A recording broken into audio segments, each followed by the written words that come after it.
Welcome everyone today. We are introducing the To Empowering Change, a series of reflection and learning modules designed specifically for the RESMAT network.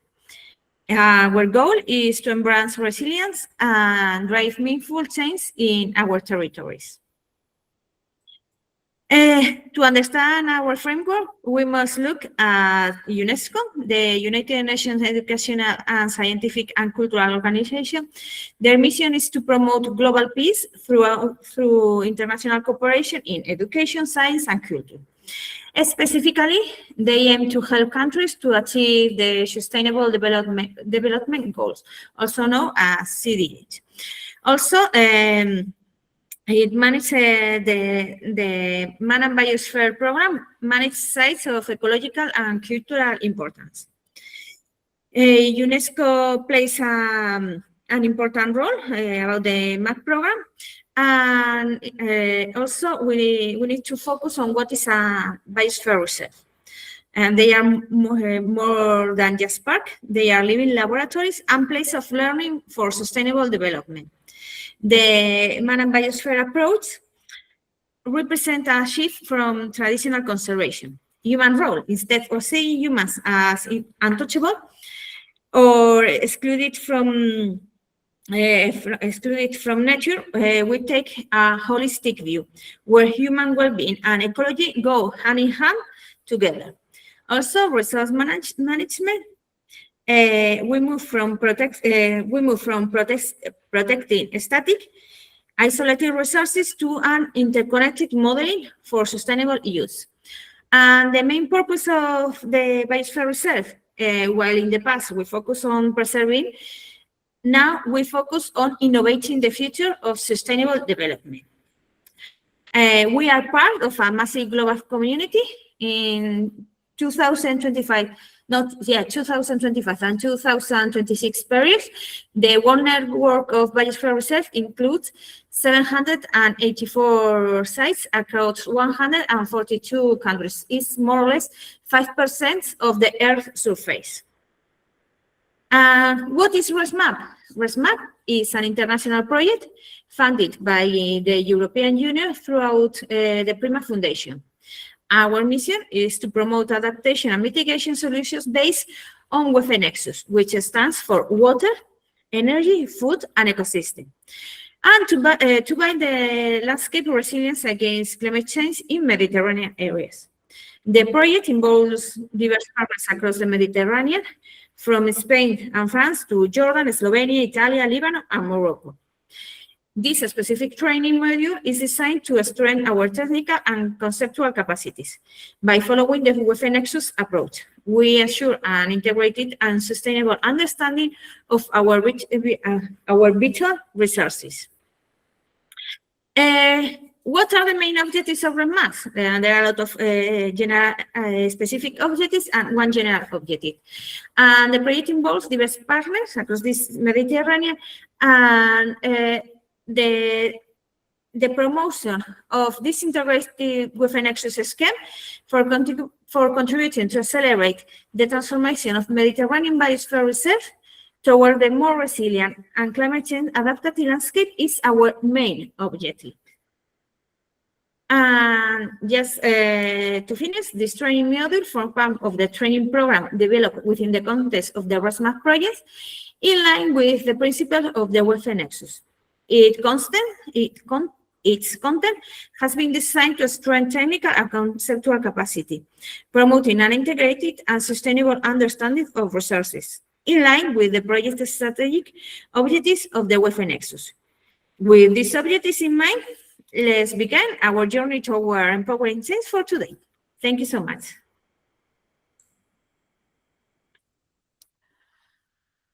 Thank you. Thank you, Veronica, and welcome back, everyone, to this third session we have today.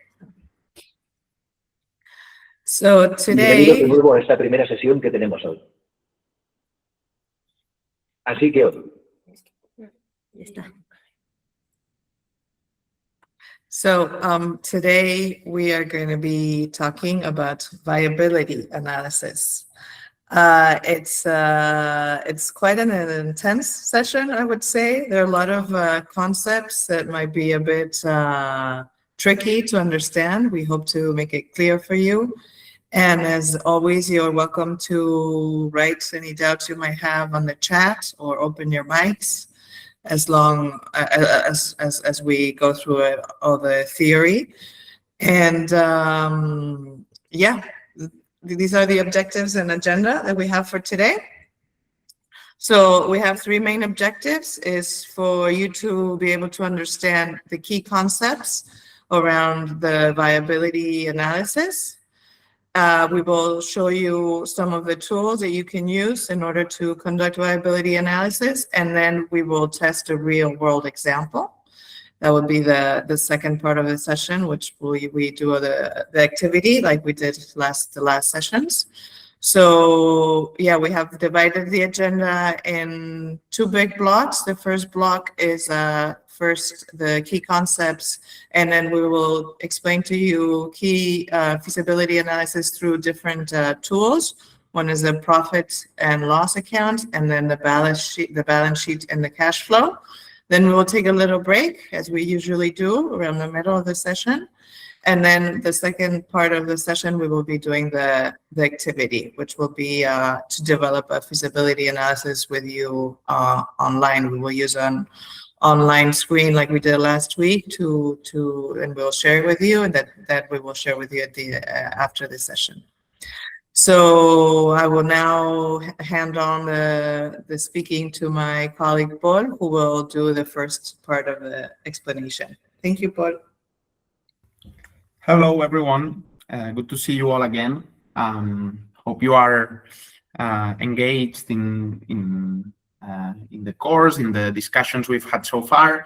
We'll try to work on this session today on this feasibility analysis or viability analysis. We'll be using these two names for the same idea. Following the example of the business model that we did last week. Okay, so try to think about it in the same ways and just keep it in mind.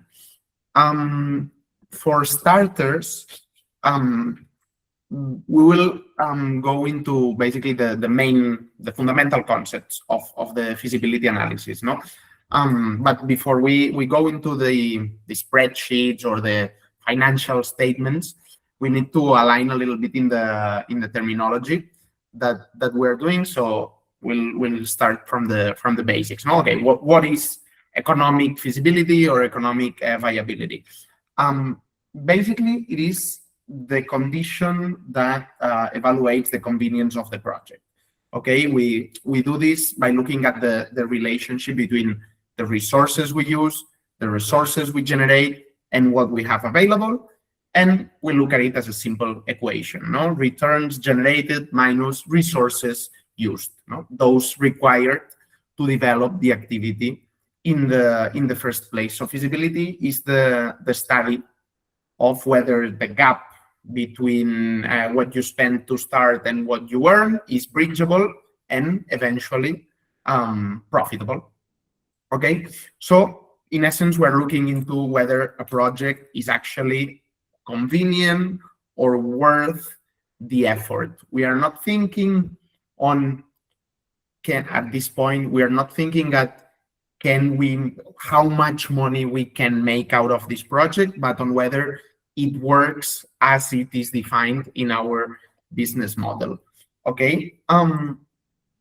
Beyond the definition, the feasibility analysis is also a methodology. No, it's a tool to help us make decisions under specific conditions to ensure that the project is sustainable. No, so as an entrepreneur or as a worker or as a public officer that supports social innovation and social entrepreneurship, we should be asking some questions that help us understand under which conditions projects work properly or profitably or sustainably, at least. And these questions go along the lines of, at what price should I sell the products or services? How many units do I need to produce? How much can I afford to pay for materials, for instance, or how much can I pay for workers without losing margins, sustainability margins, okay? Or can I afford the interest on external loans, or am I relying too heavily on assumptions of the demand? No, am I relying too heavily on the fact that families will come and pay for these services, or is my assumption somewhat reasonable? So these are the type of questions, type of conditions under which a feasibility analysis is conducted. Okay, and the feasibility analysis, it basically has a place in the development of business ideas. Okay, it's important, to understand when this happens. We started actually with the business idea, the market assessment, the prototyping. We started with discussing how do we identify social needs, how do we identify customer needs, how do we identify customer segments, and how do I put myself in the shoes of a potential customer and understand needs, interests, motivations, the pains and the gains, to then start elaborating a business idea. Okay, we followed with a business model, how we create value and the main characteristics of our operations, and the viability plan or feasibility analysis comes next. This is a stress test. It allows us to see whether the business model that we dreamed or that we defined or that we discussed actually works on paper or on numbers, and under which conditions. If the results are negative, we don't need to break the business model. We go back and adjust the business model. Okay, as we discussed the previous day, the business model is not a paper that it is fixed, a fixed image. It's something that we can adapt. So if our business model as it is defined right now doesn't pass the stress test of the feasibility analysis, maybe we need to make some adjustments, such as, do we need a different customer segment, or do we need a different value proposition that allows us to cover a larger customer base? We need to simplify some activities in order to cut some costs, or do we need to optimize a little bit our providers strategy, let's say, or pool of providers in order to be more efficient in providing our service? Well, that's the type of information that we will get from the feasibility analysis, okay? This sort of stress test.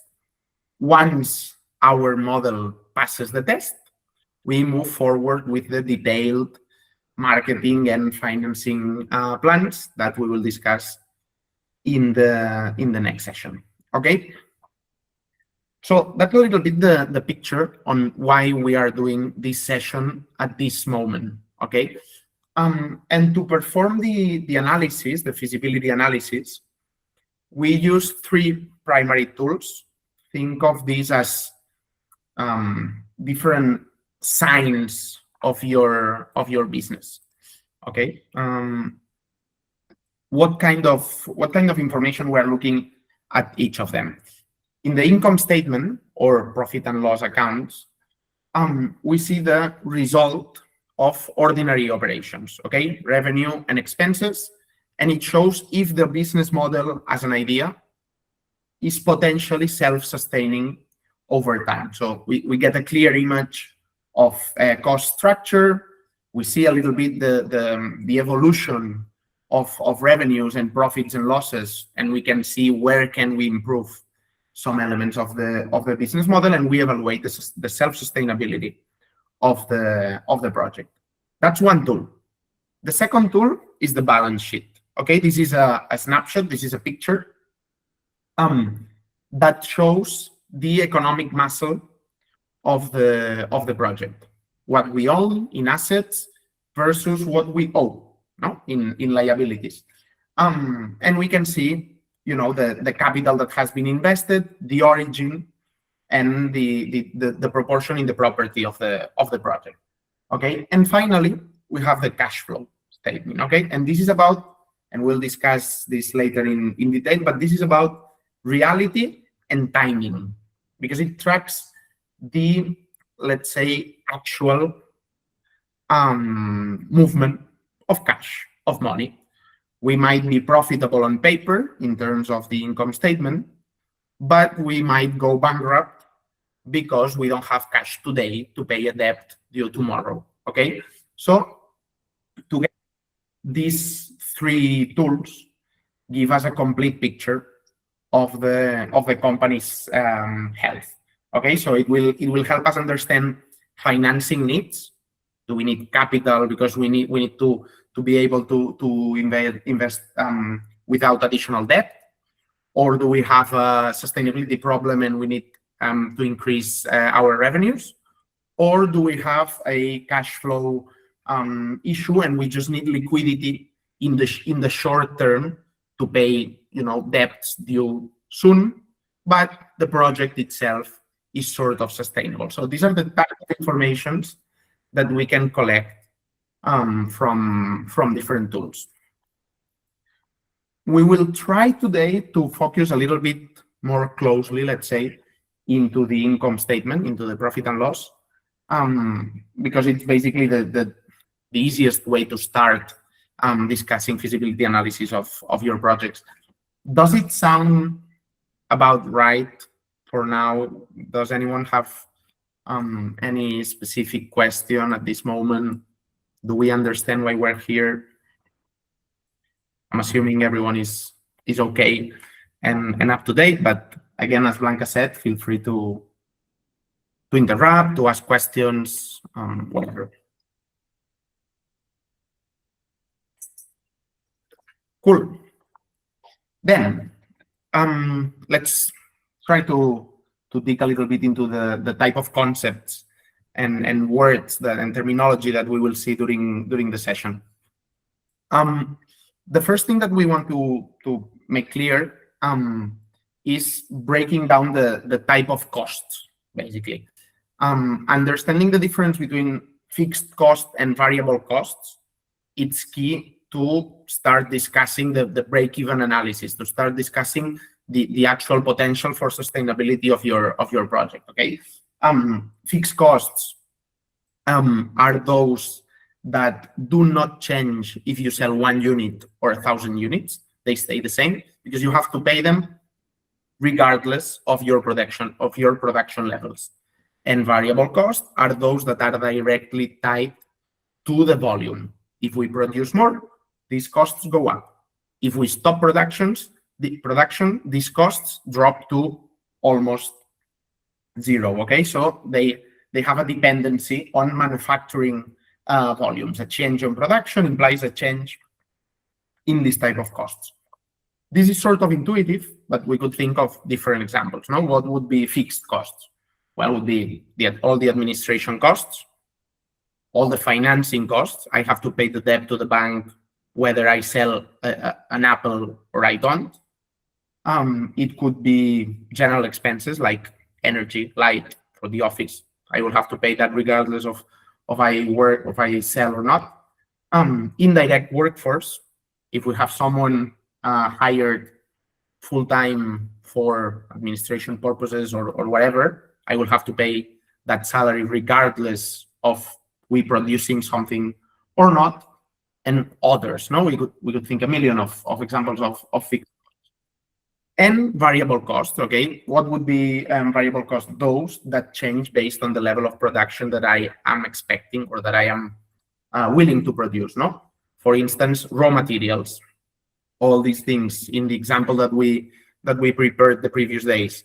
If we have some materials that we buy at each session for one therapy session, for instance, we buy some snacks for each session, this cost will be variable, because if we don't do a session, we will not incur in this cost. Or transportation costs of the clients. If we are assuming the cost of moving them from one point to another, well, if there is a session, we'll have to move them, but if there's no session, we'll not need to move to help or to pay the cost of transportation of the clients, etc., etc., etc. Direct workforce. If we have a guide that is an external collaborator that we pay them based on the number of per session, we hire them when we need them for a small tour, let's say, in one specific area. If there is a session, we'll need to pay for this workforce, but if there's no session, we don't need to pay for this guide. So basically, in the real world, fixed costs need to be paid always from day one, whether you are selling or not. If you are sitting in the office or if you are outside working, these costs are running. And we need to, make sure if we are missing something. No, we need to start discussing how do we calculate, how do we estimate the cost, the variable cost, okay? As I was saying, the costs of transportation, for instance, will be faced once we start producing and once we start having to pay, for instance, for the transport of our clients from one place to another. But at this point in which we're doing projections, we're doing feasibility analysis, we need to start making some projections and making some hypotheses on how we consider these costs. Okay, that's a little bit what we will be doing at the end of the session with the example. Okay, trying to create hypotheses on the type of costs that we need to face for our initiatives and start calculating one of the most important concepts in economics and in business, which is the break-even point, the equilibrium. I am assuming most of you have heard of this concept before, but I think it's still interesting to go a little bit in deep into it and understand what's going on and why is it important. Okay, the break-even point is basically the point that helps us understand when do we start losing money. Okay, when do we start being sustainable or profitable? The first horizontal line, fixed costs, this is the cost that we said that they do not change with production, regardless of the level of production. The euros that I spend in fixed costs are always the same, whereas the variable costs, they change with production. Okay, more production, more euros spent in variable costs. Sort of easy at this point.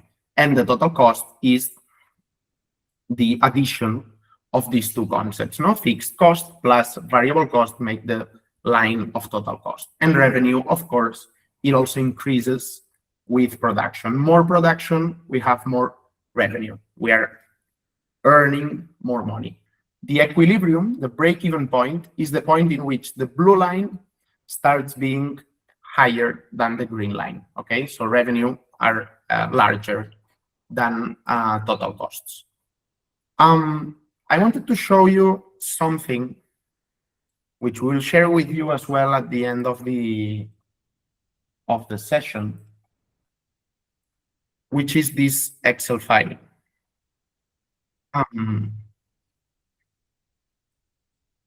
Which is a very basic Excel that it might help you test the assumptions of a very simple business model and then trying to find the break-even point of your project.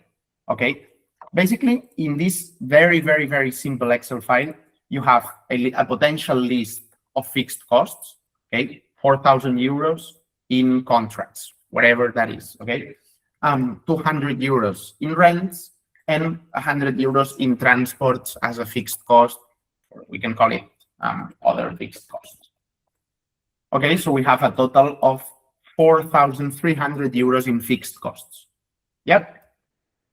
We have 200 euros as price for our service. Let's assume we only have one service, okay? We are producing whatever, workshops with people, and we make 200 euros per workshop.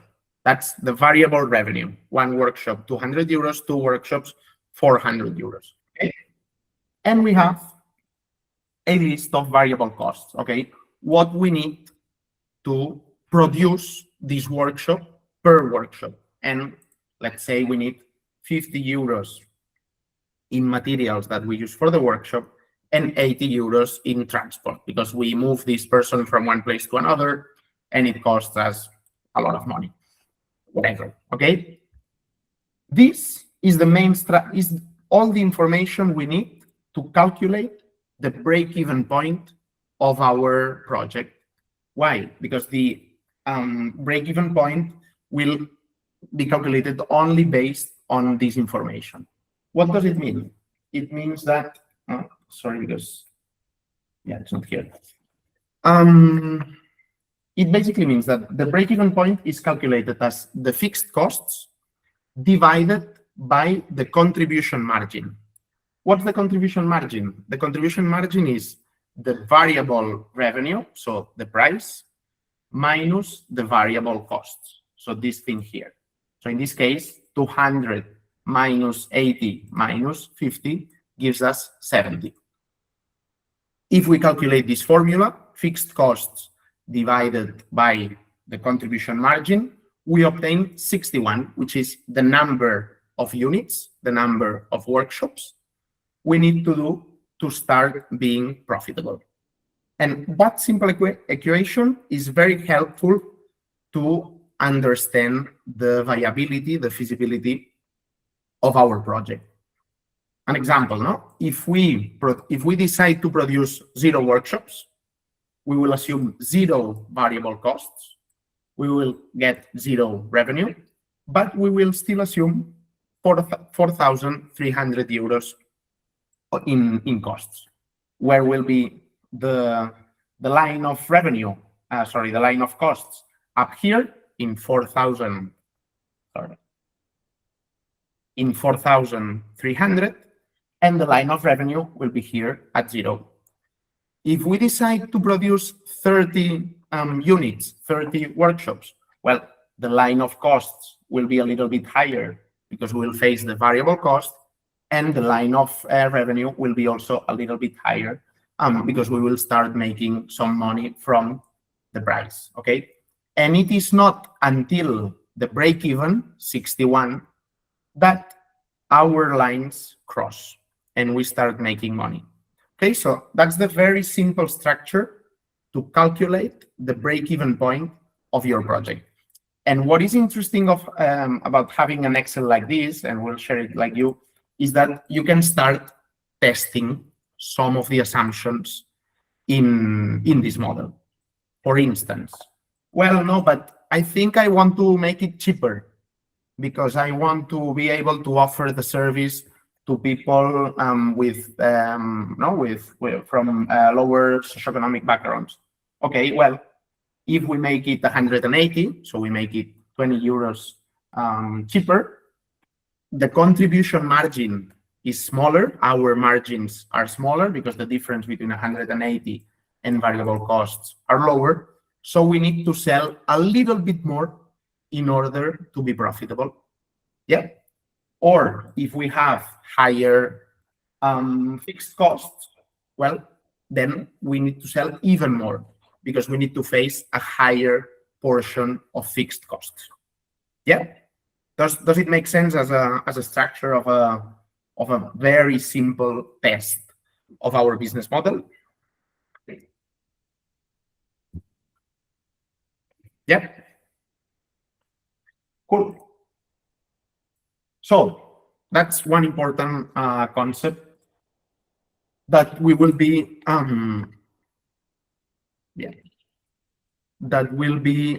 discussing today. Setting aside other things that are not, let's say, considered in this very simple structure. Investments. We often confuse expenses with investments. No, an investment is the acquisition of assets, things the company owns that are necessary to start and carry out the activities. These are not consumed immediately, but they stay with the business for a long time. No, it could be tangible items like machinery or transport vehicles or computers, but it could also be intangible items, okay? Things that you actually need to work, like software or whatever. Example, when you buy a tractor for a farm, for instance, you are not spending money in the sense of expenses in our income statement. You are exchanging your cash for a productive asset, something that will help you keep generating revenue for years to come. So this is considered in a different area, let's say, of our feasibility analysis. So important to distinguish between expenses and investment, and to keep this vocabulary in mind.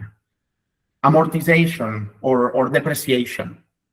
This is also something that we need to keep on top of our heads, and we'll see it a little bit in the feasibility analysis, but we'll leave it for later. Since an investment, like a machine, lasts for several years, it wouldn't be, let's say, fair to record the cost as an expense in the first month and say, yeah, we are not feasible. This project is not feasible. So this is where the amortization comes in, okay? It is the process of distributing the cost of an investment over the years of its useful life. So if we buy a delivery van or a tractor for 20,000 years, and we expect to be for 5 years, we don't record a loss of 20,000 euros in year one. We record an annual depreciation expense of 4,000 years. Okay, so this sort of reflects the importance of understanding the differences between the tools that we presented in the beginning. It's not the same, the income statement, the profit and loss, and the balance sheet. One reflects the assets, the other reflects the actual revenues and expenses that we are facing. And as we were saying, these assets, this tractor, this delivery van, they have a useful life of the asset. No, they have a period in which we use them, and that's something that's typically something that is stated in legal documents. Not that the period of use in service for each of the assets of the company. Okay, so that's a little bit the sort of stage we wanted to set in this case. In the case of investments, there is this important distinction to be made, which is between assets and liabilities. Okay, assets are the acquired goods, rights, software, machinery that we obtain, and liabilities are the debts and obligations that we have to assume, that we have to consider in order to be able to acquire these goods and rights. Okay, these two things, as we were saying, are not recorded in our profit and loss. They are recorded in our balance sheet. Okay, and this distinction between assets and liabilities allows us to understand, as we were saying, the economic muscle of our organization, the financing structure, the properties that we have, the accumulation of debts that we have. Yep. And a similar thing happens, or well, not similar thing, but a similar distinction needs to be made between the and the cash flow. Okay, this is perhaps the most important slide for survival of business models. Basically, there is a huge difference between accounting, income and expenses, and treasury, cash, earnings and payments. Okay, why? Because income and expenses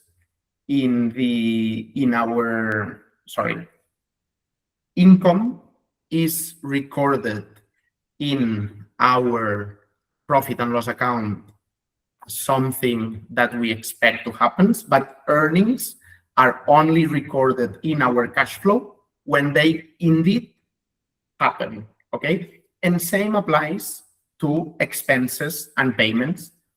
Ones are recorded when they are accrued, the others are recorded when they indeed take place.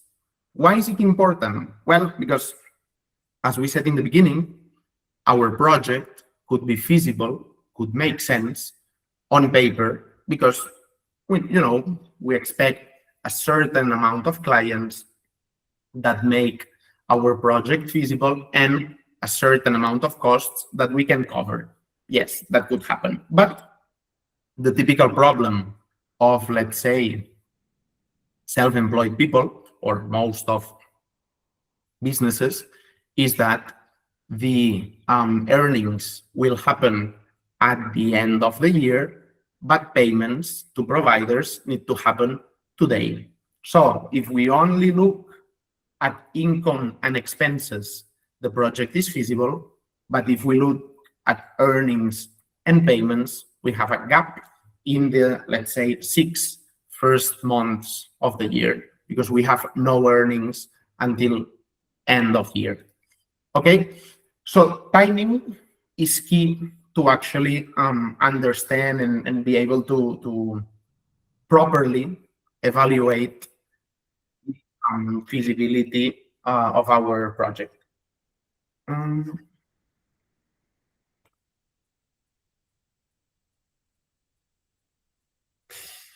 Marie says, I understand well the tools at a company scale, but it looks more complex. It looks more difficult for a more complex business model involving several companies. Either cereal sector involving farmers, millers, bakers. How shall we do the feasibility analysis? Okay, that's an interesting question. To be fair, the typical approach is to, reproduce these tools at the scale of each organization to be able to understand if, let's say, I don't know if it's a cooperative framework that you are working, like a sort of food hub for cereal sector. But usually what we do, and actually we work in several projects in the food industry. And what we usually do is we reproduce these tools at the scale of the company and also at the scale of the cooperative framework, let's say. Okay, so the point in which they share resources or activities, we reproduce the structure of income, expenses, earnings, and payments in order to understand if each project individually is feasible, and if the shared structure is also feasible on its own. Okay, that's usually what we do. I don't know if you've tested that and it didn't work for you, but I'd love to hear the specific problems that you had on this.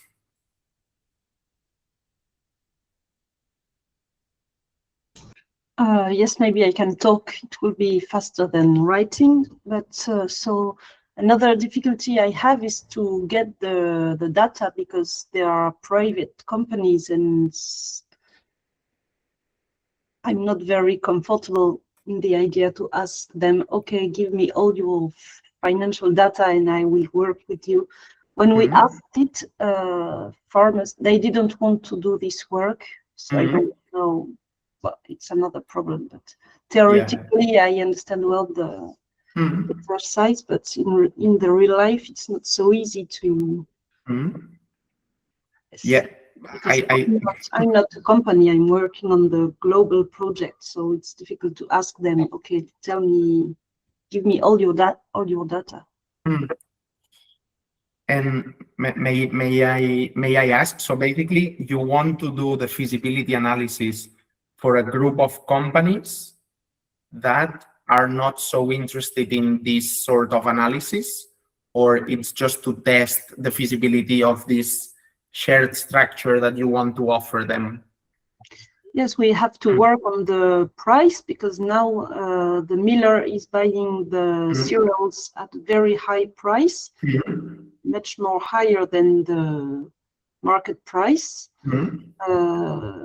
So the farmers are happy, but the miller doesn't earn any money since several years, so it's not viable. It's not viable. And the final price of the bread is quite high, so we have to work this question of the price in each step. So when we asked all of them if they were agreed to work on this together, to share the data and to find a fair price for each step, they said, "Oh no, it will be too long.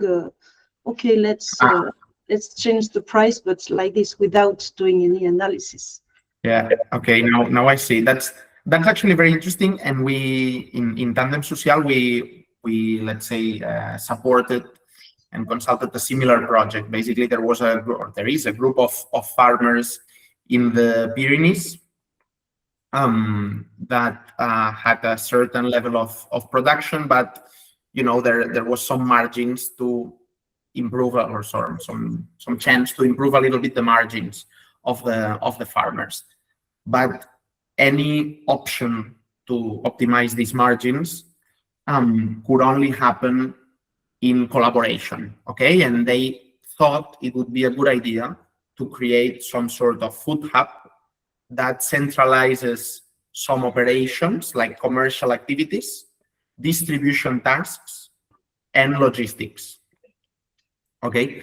And we start discussing with them, and they were like, yeah, we are interested in a model that helps us with these costs in order so that if we share this cost, we all can assume a lower amount of cost.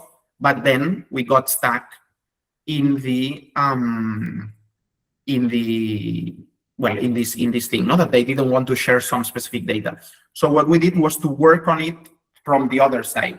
We build a model based on certain assumptions. We tell them the price that we think is necessary them to pay to this shared structure in order for this structure to be sustainable. And then they will say if it works for them or not. So it's like, you don't need to give me your data, but then I will design the model without considering your actual cost structure. I will make assumptions and ask you if it works for you or not. It's not ideal, let's say, but it's the only way forward when they need the structure but are not willing to share specific information and data. Yeah, does it make sense? Yes, so the data, how did you get the data? From studies or studies or we got partial data from some of the farmers. So we were able to, let's say, make a projection and an assumption of other data. We calculated the parameters of the operational parameters of this food hub, of this central structure. And we told them, okay, for this structure to be functional and be able to assume your logistics, your distribution, and your commercial needs, we need you to pay a certain fee to finance this structure. If it works for you because what you are paying is less than the cost of you having to do these activities on your own, then I don't need you to tell me your data. That's fine, That's the way we found to sort of figure out. Okay, thank you for this idea. Yes, I think we can work it with the main miller. He is agreed for us to give us access to the data, only him. as he's in the middle of the chain, of the supply chain, we can say, okay, to enable the miller to be paid, to have Exactly. their revenue, he cannot pay you more than I don't know how many euros per ton. It's okay. Yes. Yeah. Okay. Thank you. Yeah. Okay. So that's a little bit the context. Okay, as we were saying, well, income expenses are recorded in the income statement, earnings and payments are recorded in the cash flow statement. So the left-hand side of these concepts, they tell us about the economic viability. Is the business model feasible over a year on paper? And the right side of this structure tells us about the liquidity. Yeah, it seems to work over the year, but will I be able to pay providers in January? Yes or not? Will I be able to pay providers in February? Yes or no? Okay, so timing is important when thinking about income and expenses and earning and payments, and that's the key distinction between the profit and loss account and the cash flow statement. Yeah. Example, sale of a product or service. We deliver the product or service in March, let's say. We conduct these workshops in March, but we get paid in September. Why? Well, because it was contracted or it was hired by a city council, and city councils pay after 3 or 4 months of the service. Okay, so that's the important thing to consider when thinking of revenues. Or I am granted a subsidy, so I can count on this subsidy and I know it in January, but I will only be able to collect it at the end of the year. Okay, so that's the important distinction between income and earnings. Okay, time differences.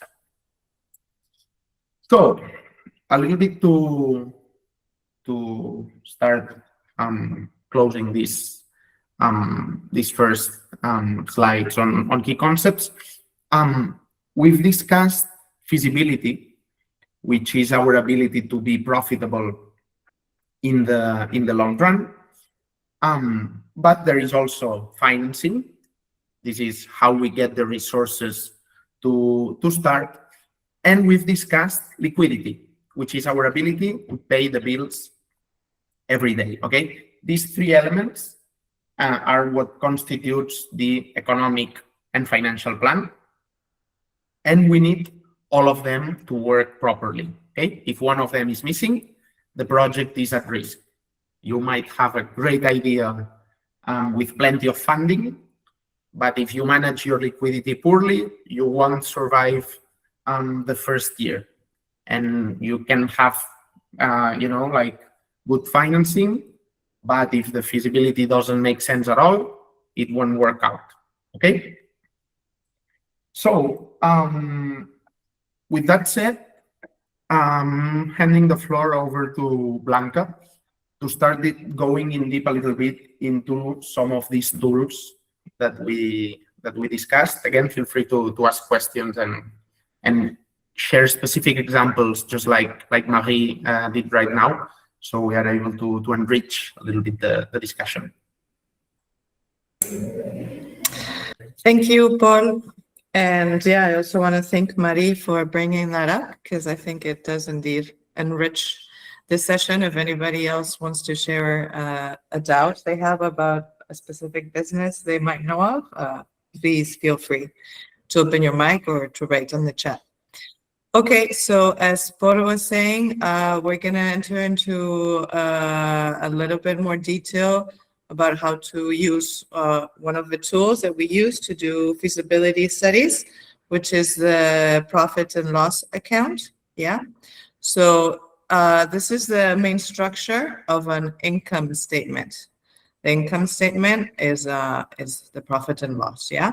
So it's always the same structure, no matter the business, no matter the country, no matter the biosphere reserve, everybody uses the same structure. And what you have here is a structure that reads from the top to the bottom, where we start putting at the top the income statement, yeah? And so we have several things that we need to fill out. First, we have, which is our operating income, yeah? And that's the income that's generated by the business, yeah? By the own company's business. So the activities I'm doing, the products I'm selling, all of the money that's coming in from that business, yeah? So we will put our income at the top there, yeah? And here we have to take into account different things, if we have also different lines of services as well. So anything that has to do with my operating income or from my net turnover or change in inventories, anything that's income related, I'm going to put it at the top, yeah? And that's going to give me a gross number. And then what we do is we put under that the expenses.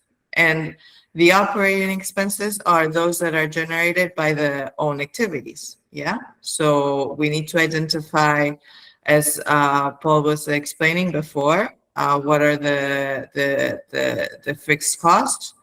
If I have supplies, if I have to pay for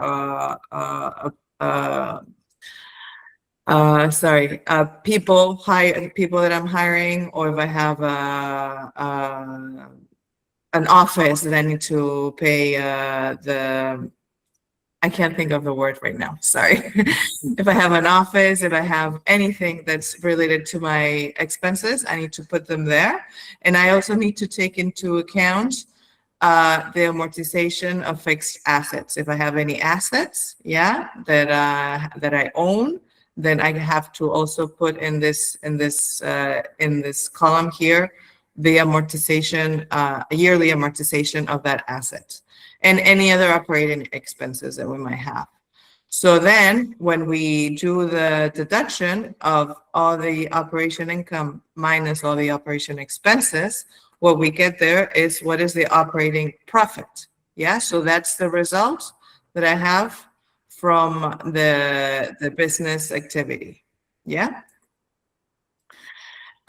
This operating result is also called operating profit. It's also called the EBIT, which is earnings before interest and taxes. Yeah. So these earnings, what I need to do now is I need to deduct, as the own name says, the interest and the taxes. If I have to pay taxes, if I have to pay interest, I will deduct it to the operating profit. And then what I will have there is the line B, which is the financial result. So this is the result that's generated by all the activities minus the income and the expenses. Yeah. And then to that, what I need to do is deduct the taxes. Yeah. So once I do that, then I'll have the result for the year.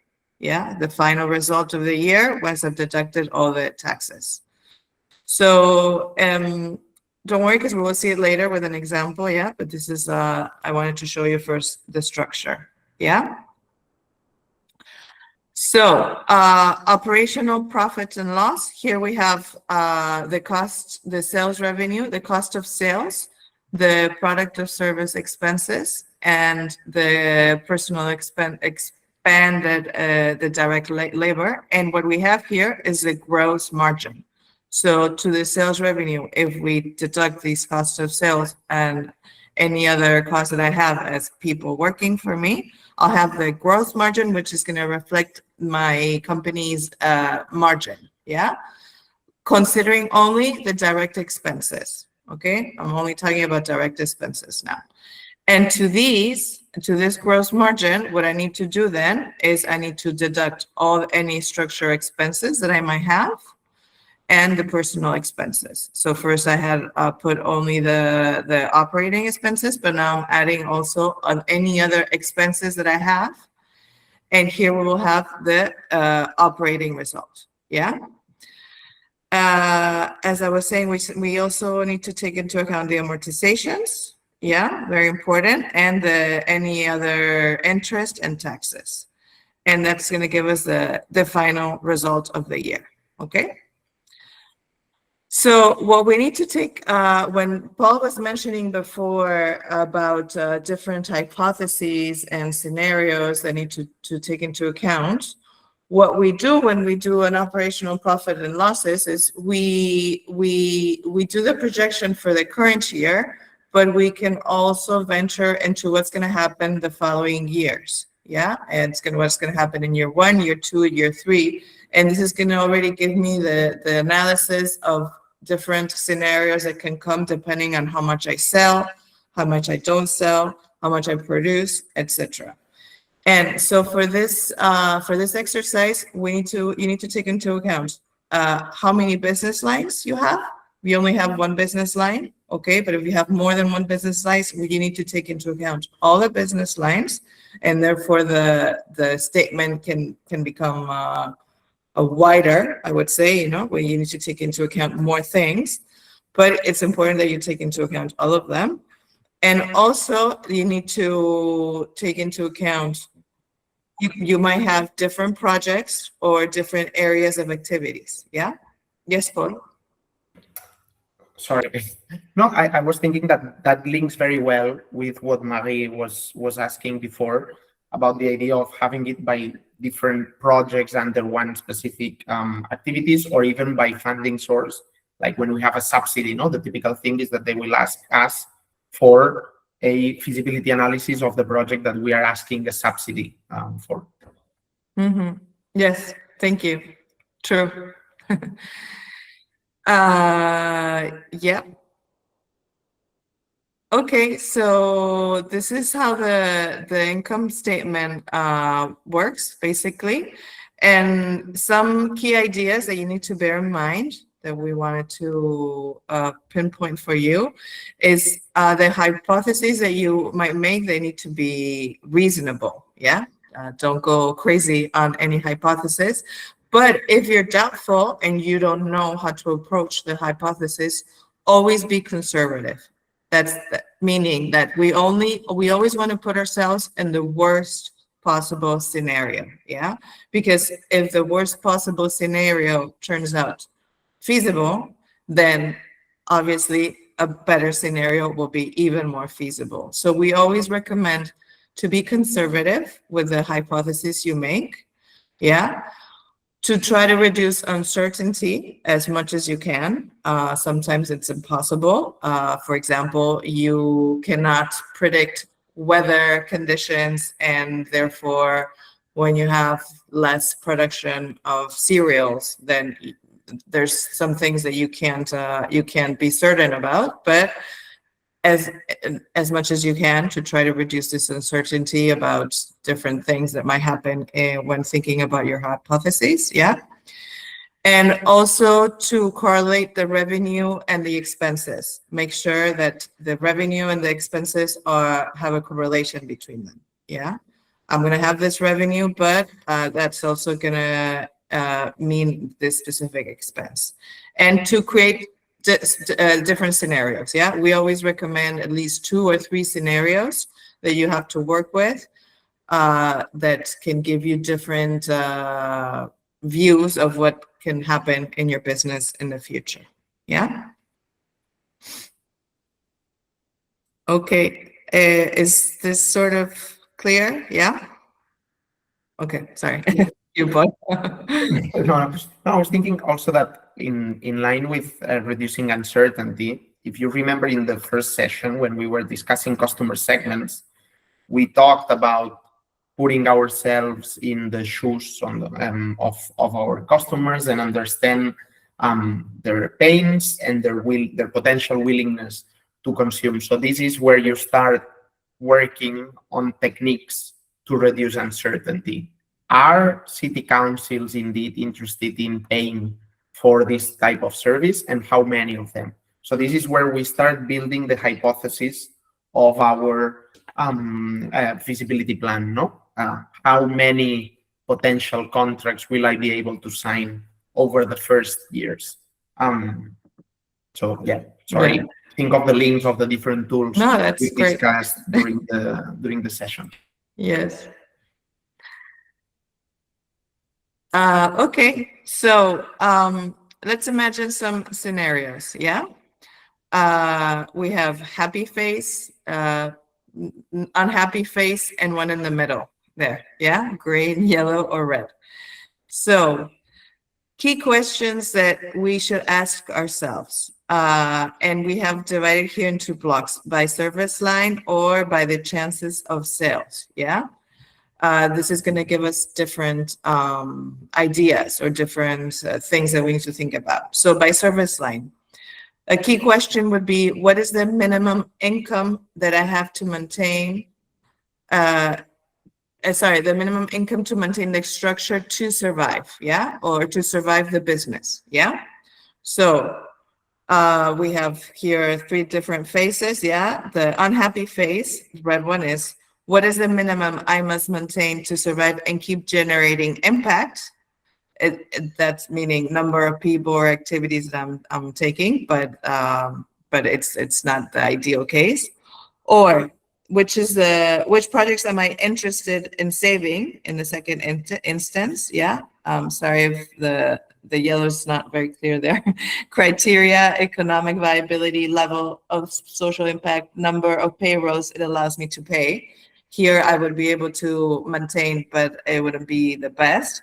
But then, in addition to the previous one, which projects would I really like to try to maintain? Yeah, that would be the best scenario that I would like to maintain to maintain my business. And then on the other side, we have chances of sales. Which projects or products or services have I sold, and which am I likely to sell? Yeah, this is the key question that we have to ask ourselves. Yeah, so which ones do I already have guaranteed sales for? Then which ones do I already have guaranteed sales for, and do I have high probability of converting into sales? Yeah, that would be the middle one. And then which new ones can I manage to materialize? Yeah, so maximize the result of my business. Yeah, and we have to be as realistic as possible. Yeah. So these are key questions that you need to ask yourselves to draw different hypotheses and to see what would be the result of your business in different scenarios. Okay, so let's talk about some of the problems that we might find, yeah, in viability studies.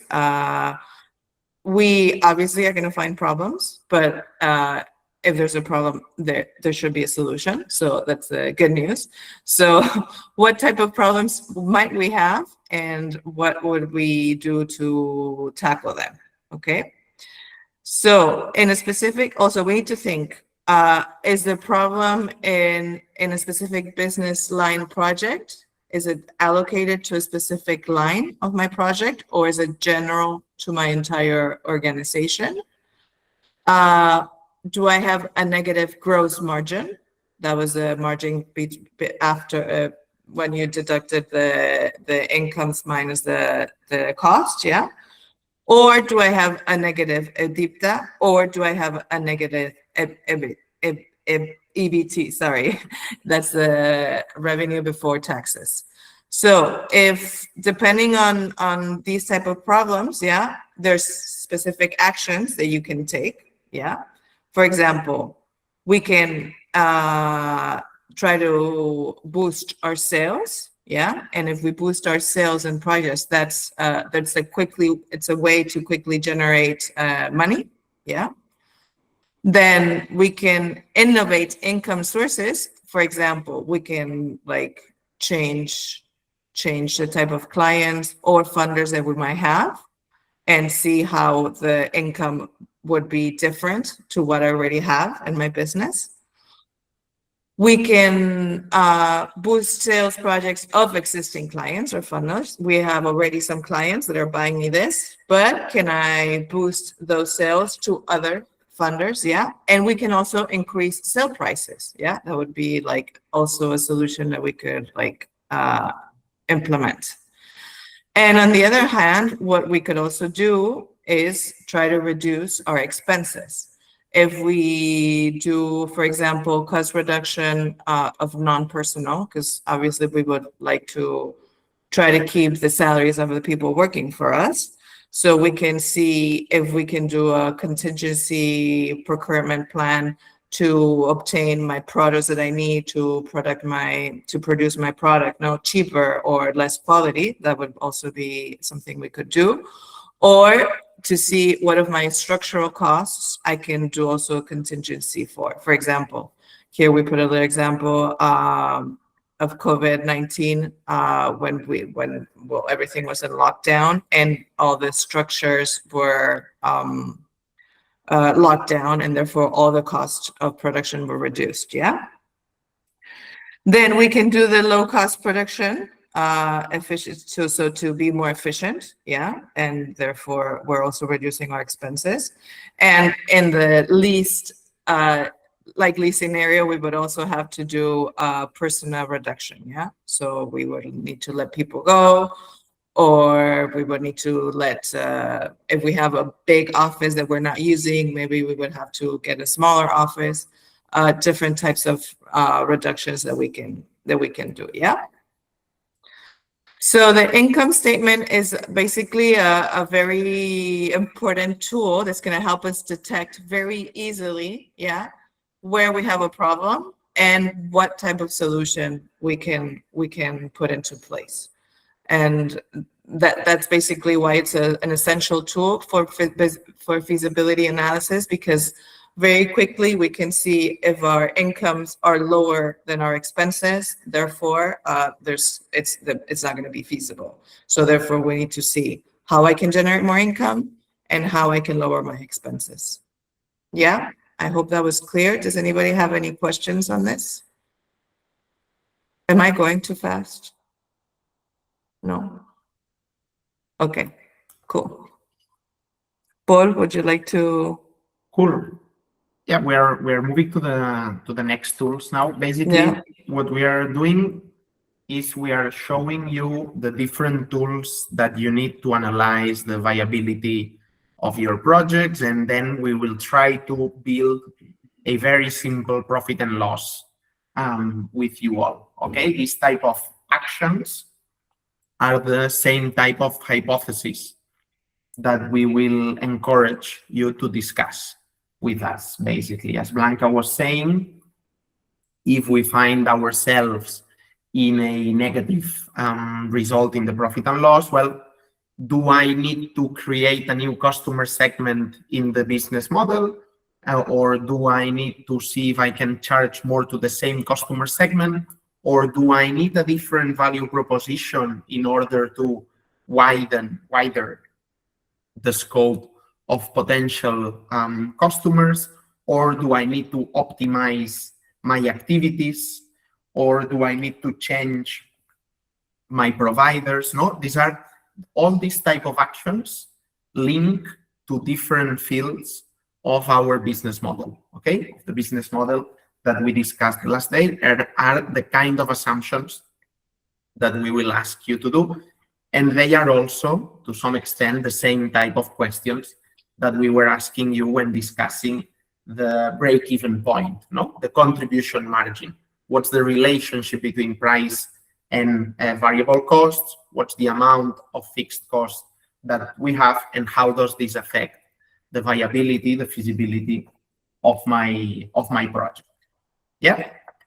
So basically, we have understood, or we have looked now at where our viability comes from. Okay. In order to focus a little bit the management effort, no? Does our viability depend on large sales, or does it depend in large margins, or in efficiency in logistics, and where do we need to focus? But there are also, as we discussed, two other areas that we need to consider when discussing the feasibility of our project. Okay, while the The profit and loss account told us if we were winning or losing money through the activity, if we were sustainable. The new tools, the balance sheet and the cash flow that we will discuss now very briefly, will tell us if we are solvent and if we are liquid. So if we are strong enough to survive and if we have cash to keep it moving, to keep the activity running. So we move from looking at just revenue to look at the actual state of the bank accounts, okay, and the overall wealth as a company. We like to see the balance sheet, as I said in the beginning, I think, as the muscle of the company. It tells us what the business is made of, okay, the strength, the structure, the long-term health, because it tells us if we have assets and how we paid for it, if we have debts or we have our own capital. While the cash flow, it's a little bit like the blood of the company, because it's the cash that keeps our company running, okay?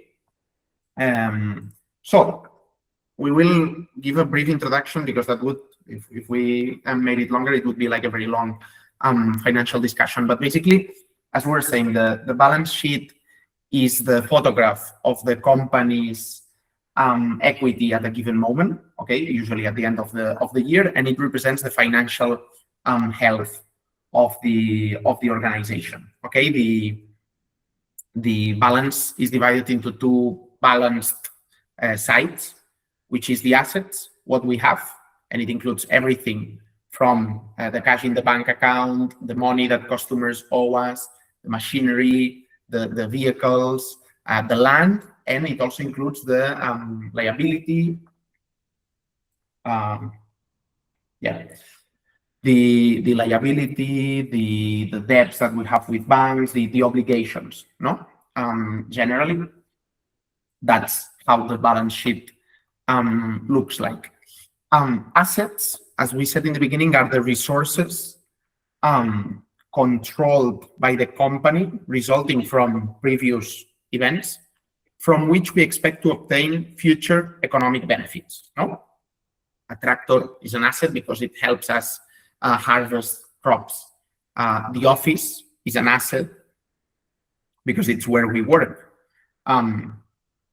Our software licenses are assets because with those we produce some documents that allow us to generate revenues, okay? And assets could be non-current assets.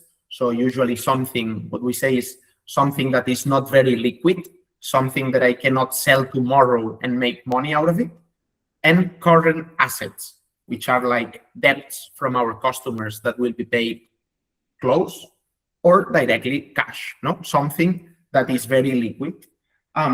Yes, it says here, it's ordered from top to bottom, according to liquidity, no? Capacity to be converted in cash. That's how we present a balance sheet, okay? And liabilities are the obligations, the weights that we carry, no? A healthy business needs to, let's say, use the assets to generate enough value to cover for the liabilities, okay? And if our liabilities are growing faster than our assets, our muscle is wasting away, okay? We are becoming more and more fragile. That's the structure of the financial muscle, economic muscle of our company. But the cash flow is, as we said, the blood of this organization, okay? And that's the kind of tool that is used to observe it. This tool is purely about the timing of money, okay? It tracks the inflows, the money coming in, the earnings, and outflows. So the money going out over a specific period and usually month by month. So basically, it contains all the money that the company possesses in liquid and in which moment it goes in and it goes out, and it gives us the overall picture of the treasury balance, okay? The liquid available in the company derived from the difference of what we earn and what we pay at each period in time. See, this one, it's not about the aggregate income projected at the end of the year, but exactly what do we expect every month? And why would it be different from the income statement? Well, because as we said, we can have a projected income over the year, like a subsidy, that will only happen at the end of the year. But we need to pay providers at the first month of the year. Okay, so it's basically important to understand because it gives us a different information. The income statement, as Blanca was saying, will help us see whether we need to increase sales, whether we need to decrease some costs. It will tell us whether we need to optimize a little bit some processes of our company. But the cash flow will tell us the specific information about whether we can pay the bills today. Yeah. What do we see in the cash flow? Basically, you can break it down as well to understand where do we have our liquidity problem. No, for instance, we could have earnings from ordinary activities. So we have, let's say, from the workshops that we're doing, we get paid by clients and payments for this type of ordinary activities, okay? If we saw problems here, it means that there is some adjustment that needs to be made in the earning and payment periods. But problems could come or solutions could come from other places. No, for instance, from a very typical problem is debt. We have positive result from our operational cash flow, let's say, from the earnings and payments from ordinary activities, but we are bleeding from other payments because we are returning long-term or short-term credits to the bank, okay, which would be the financial cash flow. Okay, so there it allows us to see exactly where do we have the liquidity problem and start identifying potential solutions.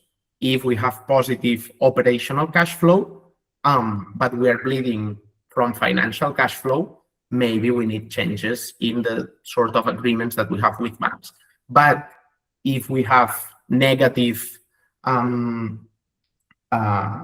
operational cash flow, either we make agreements with banks to cover temporarily this negative cash flow in the beginning of the year, or we make different agreements with providers. Yes? So it is clear the distinction between income statement and cash flow. Because now our idea before the pause, we didn't put the slide for the pause, I think. Yeah. Our idea is to build a feasibility plan. Okay?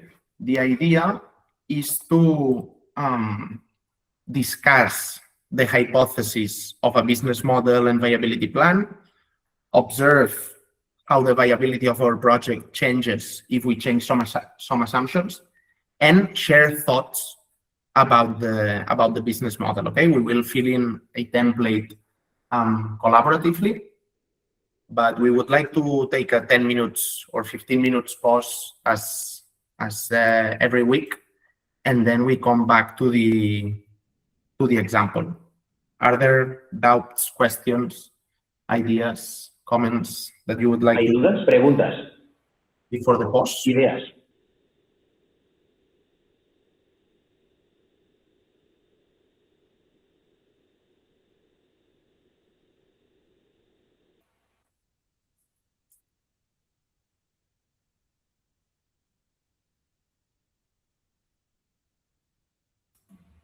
Okay. I see no questions. So we will take a, do we usually do 15 minutes pause or 10, 15 minutes, I think. Yeah, 15 minutes, yeah. Yeah, cool. Then we'll have a 15 minutes pause and we'll be back at 5:40. Yep. De 15 minutos y volveremos. A las 5:40 de la madrugada. Sí.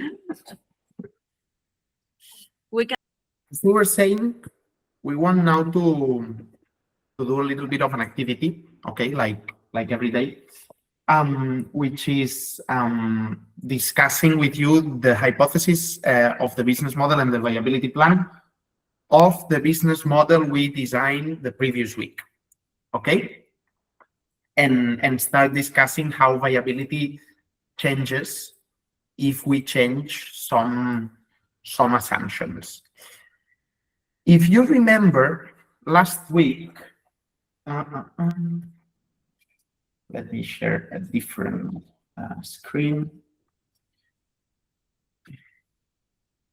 Yeah. So if you remember last week when we discussed the business model, we produced this all together. Yep. And we start discussing, okay, what would be the customer segment of our business model? And we said, yeah, we want to target urban professionals suffering from stress or burnout.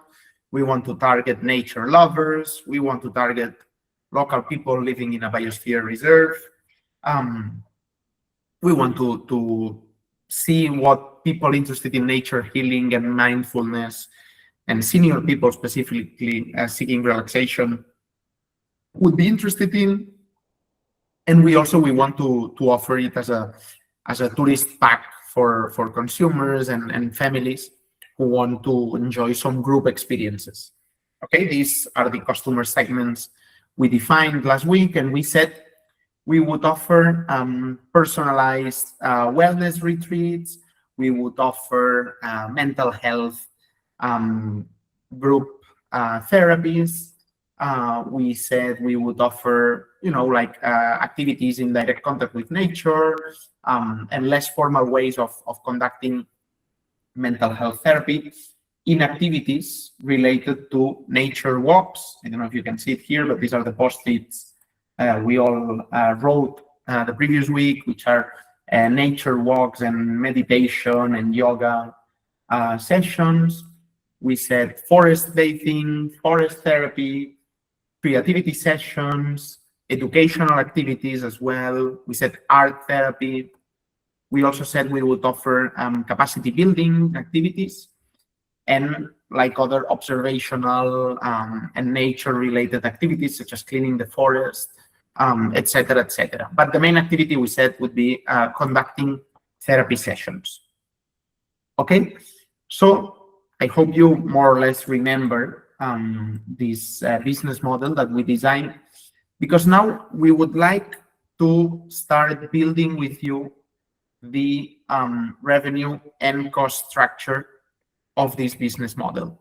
Why? Because then we will plug it into an Excel file that we already have prepared for you to start evaluating the feasibility of this activity. Okay, sorry. Okay, so hopefully you all remember this business model, and now I would like to start hearing from you some potential revenue streams that you think could come from this business model. I don't know who wants to start. We can do it by activity. Okay, we have one activity that is generic, no? Therapy sessions. But we could also couple it with the customer segments. Therapy sessions for professionals seeking, professionals with burnout would be one type of service. Group sessions with senior people interested in relaxation and nature baths would be another revenue stream. So yeah, that's the first question. I'd like to hear some answers. What are the revenues from the business model? What services, lines of services are we offering? And also think about the potential packages that you might be interested in offering, etc., etc. Okay. We'll give you, let's say, 4 minutes to discuss in groups or to write messages in the chat, and we will work on this collaboratively. Okay. Let's go. 4 minutes.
Okay, we have private or specialized sessions. Good. That's one revenue stream. I'll drop some corporate retreats. Okay, very interesting. We have one revenue stream, which is private or specialized sessions.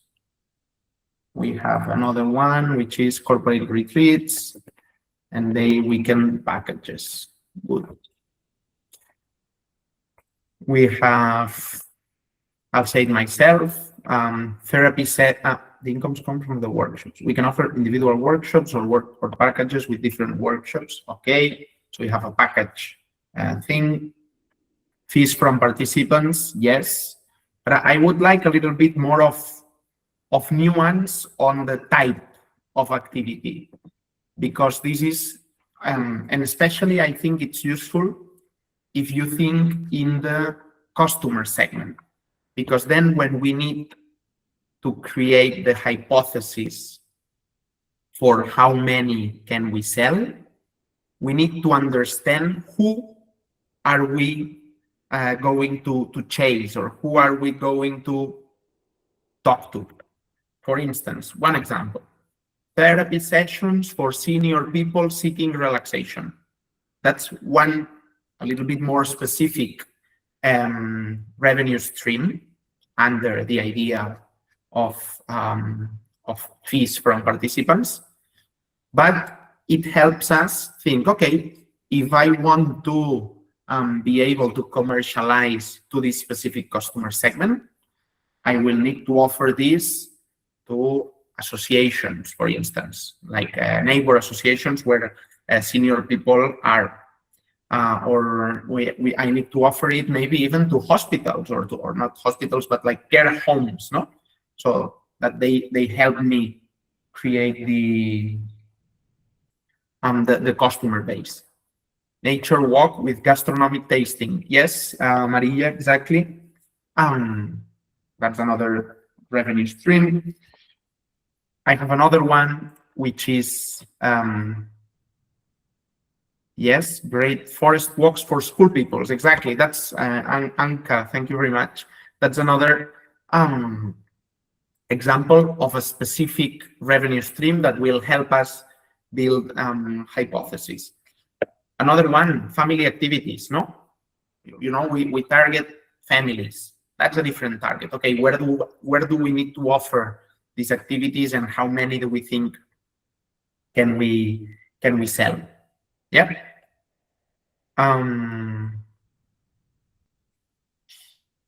And I think maybe the nature walk with gastronomic tasting, it's also, yeah, I think that's, let's say, specific enough. Good. What else? Should we say something about people who are already, meditation session for corporate customers? Good. Maybe I would say something about people who are already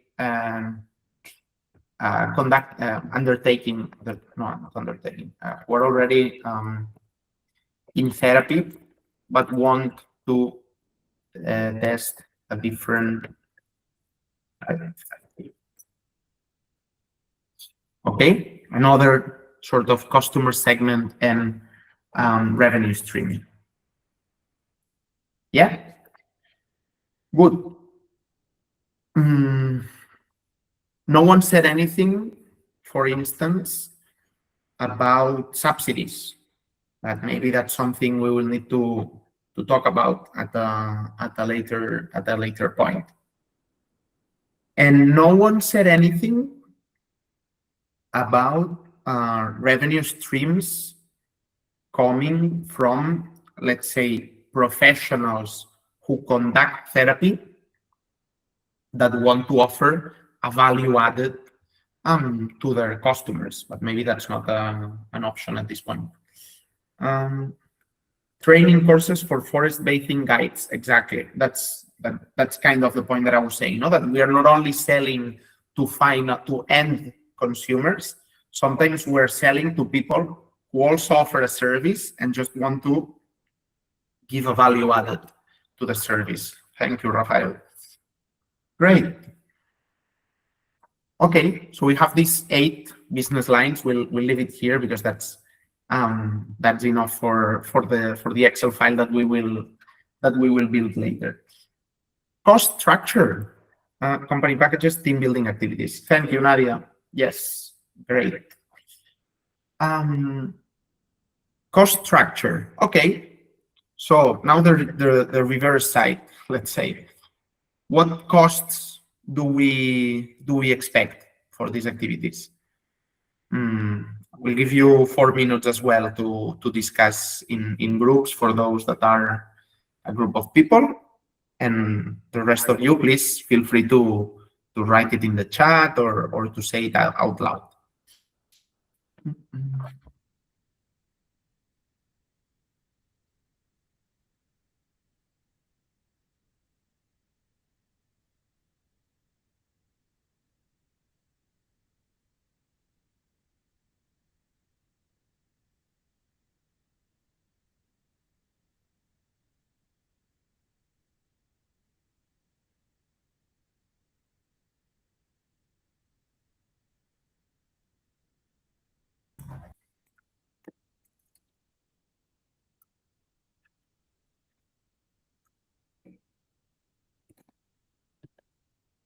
Yep, Nadia, salaries or fees for guides and therapists.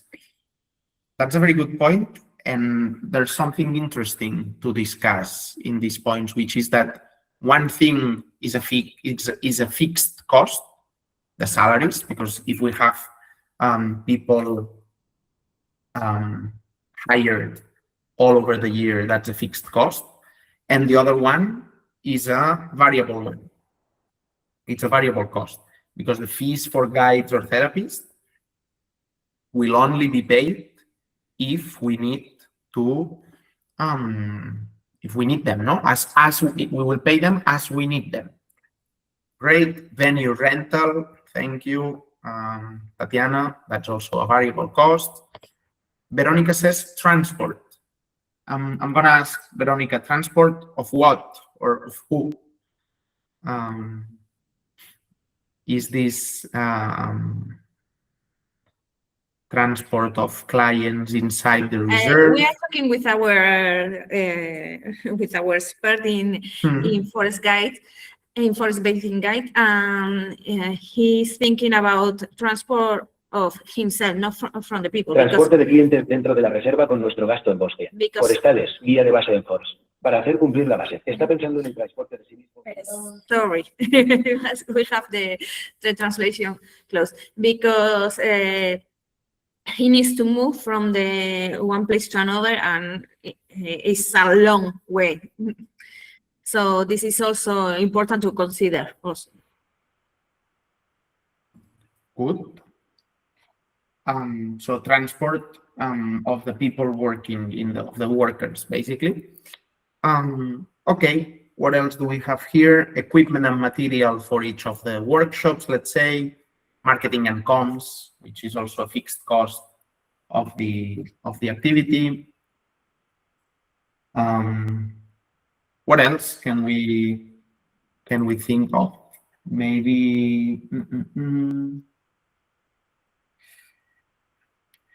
maybe some marketing with paid social media, yes. Mats, blankets, walking sticks, signals, markers, yes. Accommodation, okay. Maybe some basic banking services, no? Maybe some basic professional services like an accountant in order to pay taxes properly every year. Booking platform subscription fees, yes, very interesting. So the digital infrastructure costs, yeah, cool. Food and drinks will be included in the price of the activity. We don't know if we have to consider a cost structure. I think that's very interesting. That, yeah, definitely included, like food and drinks for each session. That's a very interesting variable cost. Good, that's more or less enough at this point, okay? So basically now, what we are going to do is in the same Excel file that we're going to share this with you at the end of the session today. Sorry. Do you see the Excel file? Yeah. So in the same Excel file in which you will have this basic structure to calculate the break-even point, we will also have 3 files in which we will see revenue forecast, costs, and the profit and loss account. Okay, this is basically what we've been discussing about. And the idea is that we will move this business model into our Excel file to see how feasible it is, okay? How are we going to do this? We will start by revenue streams, okay?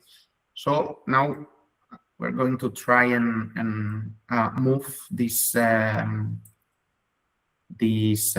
post-its into the Excel file. Sorry, let me. I've lost it.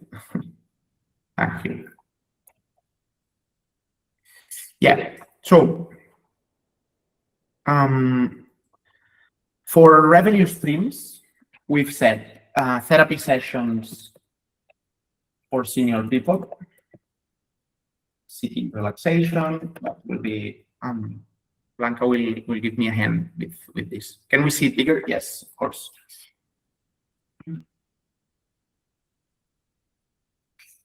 And in the comments or hypothesis section, is it better now, Veronica? Yeah, I think so. So we've said therapy sessions for senior people seeking relaxation and forest walks for school people, for school pupils. I think what is interesting to do now is to think about the type of service that we are selling and the chances of being able to commercialize it. For instance, therapy sessions for senior people, I think they are easy to design, or let's say, yeah, easy to design. Why? Because it's a similar structure that we repeat with different groups. and let's say medium hard to commercialize. Okay, why? Well, because it's not so easy to be able to sell this type of service to a group of old people or to an association or whatever, no? Whereas forest walks for school pupils are medium, let's say medium cost, medium design cost, and medium or easy, let's say, to commercialize. Why? Well, because schools will ask us to tailor a little bit the type of activity to the educational content or the curriculum that they are learning at that point of the year. So we'll need to adapt it every time. But it's a little bit easy to commercialize because it's easier to go to one school, two schools, three schools, and try to make them join the activities. Yeah, that's a little bit that's let's say usually you have to fine tune a little bit these assumptions, right? But that's the type of thought, the type of thought that you need to put behind each revenue stream. Okay, same for family activities. No, it's easy to design because it's a standard package, and easy to commercialize because nowadays there's a lot of rural tourism, and it's easier to just putting some banners and some online ads and getting at least a small amount of families joining the activities. Let's not put more revenue streams, Blanca, because otherwise the model of the Excel file will, well, basically we would need to change every line. So we will do the thing with this, with the few lines that we have now, okay, which is school pupils, senior people, family activities, and corporate retreats, which I think it's a good sample of the type of activities that we are doing. And for corporate retreats, we could say that it's hard to design, okay, because certain companies will want us to adapt the type of discussions to the type of conflicts that they have in their management board, or that they have within their technicians, or that they have in specific departments. So it's expensive to design, and it's also hard to commercialize because it's not easy to make businesses spend money in mental health for their workers, okay, or in, let's say, mental health oriented team building activities. Yeah, so that's the type of thought I would like you to put into these 4 revenue streams. Do you think these guesses are more or less all right? Would you like to, actually we can share this Excel file with you because we'll share it anyway. So you can access it directly.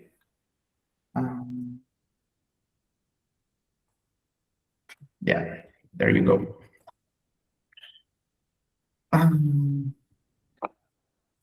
So what do you think about this hypothesis, and what do you think would be the type of price that each customer segment would be willing to pay for this type of service?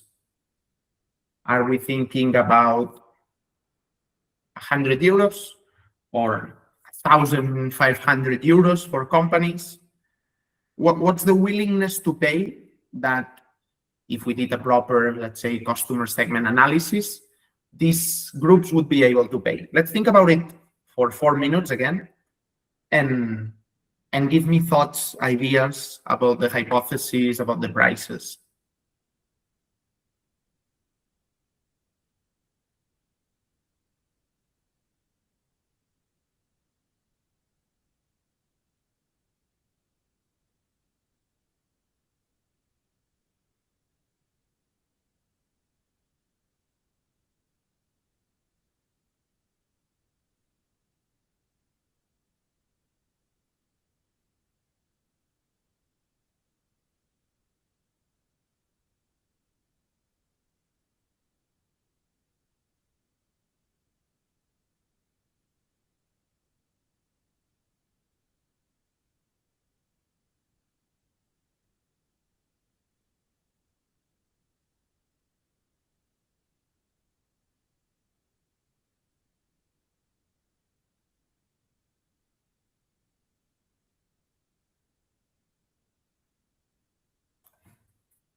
I see a few of you have entered the document.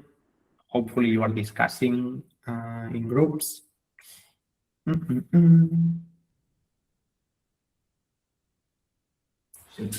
Yeah, we are talking all together, so we are. I was just filling in the blank. Don't worry, Veronica.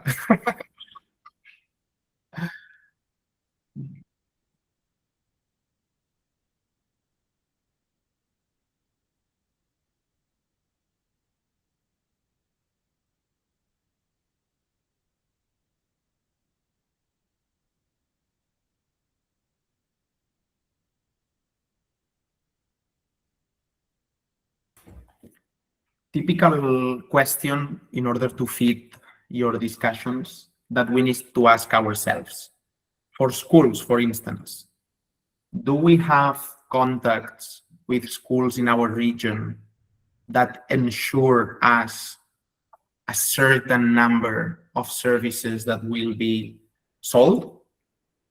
Yeah, no, because my friend is the director of one public school and they told me they can buy for 4 different courses. Okay, that's 1 point.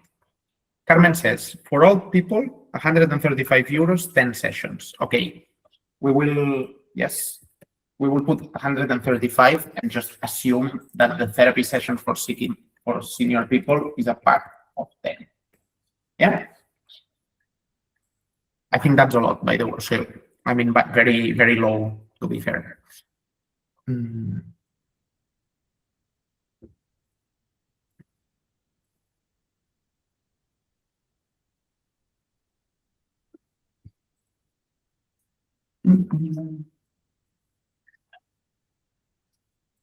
Individual sessions, 20 euros. Okay, I think we're, let me see one thing. Yeah, we can fit that. Individual sessions, 20 euros. Easy to design and easy to commercialize. What else? For schools, anyone would be willing to put a price? If not, I will put it for you. Look, 6 euros per kid times a class of 15, let's say. Maybe 6 euros, it's too low. 10, 15 euros, and half is subsidized by the school and half the kid. 225 euros per forest walk per class. Anka says, maybe we should detail a little the type of service. If you have a therapist, might be more expensive. Okay, to be fair, I was assuming that you would say that you had a therapy, no, that everywhere that would be a therapist, but maybe we want to make different service lines.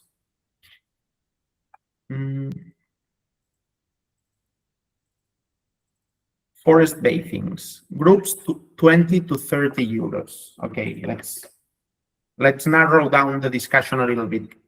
In order to simplify the discussion now here, we will have 5 revenue streams. Okay, let's discuss only these ones, which are therapy sessions for senior people, forest walks for school pupils, family activities, which could be the forest bathing and nature walks, yeah, corporate retreats, and individual sessions. Okay, so forest bathings. Rafael said 20 euros. Rafael, I'm assuming you say 20 euros per person and a group of at least 10. So if there's not 10 people, we don't do the session. It doesn't need to be all friends, but you know, we group them and we make a session for them. Yeah, perfect. So let's say 200 euros per forest bathing or nature walk activities. For the corporate retreat, unless anyone tells me otherwise, I'm gonna go very high, and I'm gonna say 1,200 or even more. Yeah, 1,500.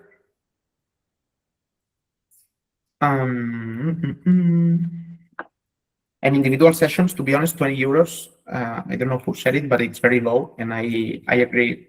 Yeah, I agree with Blanca, and also I agree with Rafael. And I would go more like to 90 euros. Yeah. We can see at a later stage if there are offers and additional packages. But that would be our first, price menu, let's say. Yeah. Based on this and on the hypothesis about how easy it is to commercialize, I would like you to start thinking about the number of sales we could expect in the first year. Yeah. So starting for therapy sessions for senior people. How are we going to reach out to these people? And how many of them do we expect to convince? Yeah. So these are the two questions I would like you to ask yourself about each revenue stream and give me a potential answer. And we will work it out and stress this hypothesis.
Good. Tatiana says advertisement in a local newspaper and on the radio. Okay. Here, I will give you one direct mail. Okay. One insight on making this type of hypothesis. Okay. If we don't have direct contact, Carmen says workshops in the schools of the Biosphere Reserve, because Javier, the entrepreneur, knows many people in the education sector from his previous jobs. He already has a network. Yes, exactly. So if we don't have direct contact with the customer segment, that's where we must be more conservative in the hypothesis, the sales hypothesis for the first year. Yes? So this means that, let's do this to the first two together. If for schools we have contact or we know many people in the education sector, maybe we can say, look, I have contact with 10 schools. and I expect them to buy, let's say, I'm going to say 15 or 16 sessions, no? 8 courses, 2 classes, all of them will hire every time. So we expect 160, that's a lot, but 160 services only from school forest walks in the first year. Yeah. Whereas for therapy sessions for senior people seeking relaxation, since we do not have direct contact with them and we only expect them to show up by seeing an advertisement in a local newspaper and on the radio, well, maybe we do not expect that many activities such as this one during the first year. Let's say twice a month. Yeah. So it would be 24. Yeah, does it make sense how we are building the activities? And for families, well, probably it's an in-between, no? Because through the schools, we might be able to convince, the kids will go home and tell mom, oh, it was really cool. And then parents will say, yeah, okay, maybe we can do one with your little brother as well. But we don't have direct contact with them. So it could be, yeah, that's how you start building hypothesis. So we could say 60 over the first year. Yeah. And corporate retreats, well, even less, no? Because as we said, companies do not want to spend money, or it's hard for them to spend money. So it's often something that it's hard to commercialize. And I would say once a month for the first year at least. Yeah. So we could say 12. And individual sessions, again, 60, because it's the in-between, same as for families. Yeah. That we are doing this the speed up pace because we are a lot of people here, but the core idea is that with the customer segments that we defined in the first session and the business model that we defined in the second session, we are able to map potential consumers and their willingness to pay and the chances that they show up as consumers as we start commercializing our activities. Yeah. So that would be the expected sales. We will see how this ends up after once we see the results.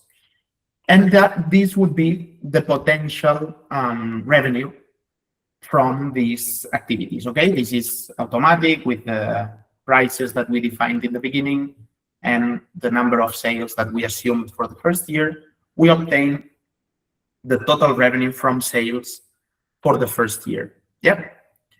It is low, it is high, it is what we expected, is it not? Well, it depends on the costs that we think we will face. Yeah. So we will stress this hypothesis later, but now let's go into the costs. Yeah. What did we say when we were working on the business model about the costs? We said that we had some fixed costs that were salaries, some fixed costs that were marketing, booking platform subscription fees, and insurance. Yeah, so let's make, sorry, these are variable costs. So we said venue rental, salaries, marketing, booking platform subscription, and insurance. Yeah. And let's delete all the others because we won't need them at this point. Yeah. And we have some variable costs that depend on the number of sessions that we deliver. Usually, maybe also accreditation cost if we do therapy or school programs. Okay. Yeah, accreditation costs. Usually, we would define variable costs different for each service line, let's say. In this case, for simplicity, we will assume that the variable costs are more or less the same, or are exactly the same for each type of service, okay? So what are the variable costs? We have the cost of the guide or therapist, yeah. We have the transport of guides. We have the materials for each session, and we have food and drinks for each session, yeah?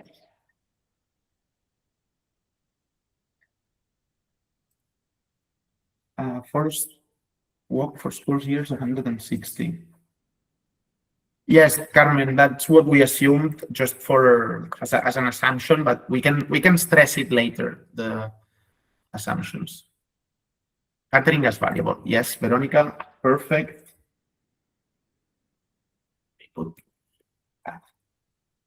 Okay. So now let's think about the amounts.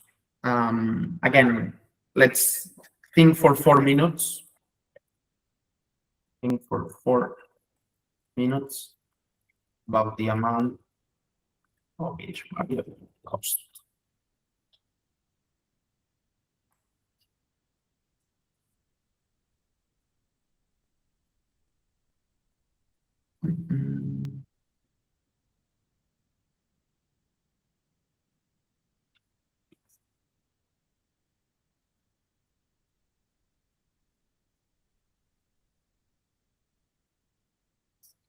Well, let's think about variable and also fixed cost.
Personal costs, 80 euros. 80 euros per month. That's very low.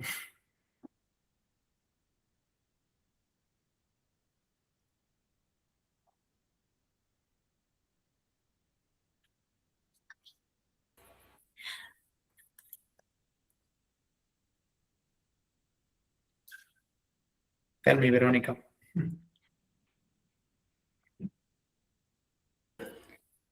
Now, due to the normative here in Spain, is what he is paying now, 80 euros a month during the 2 first years. So, Y ahora, por lo normativo aquí en España.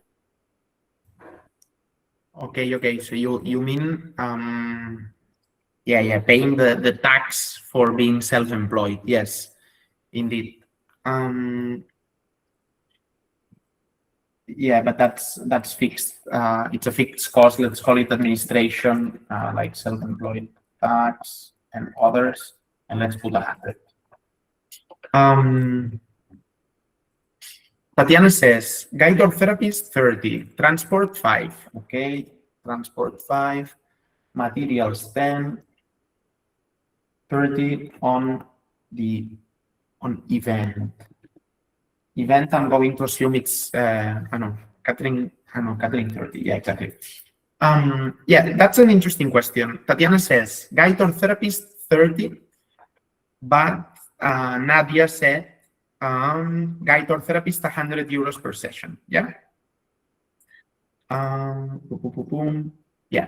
So we have one conflict here, or small conflict, let's say.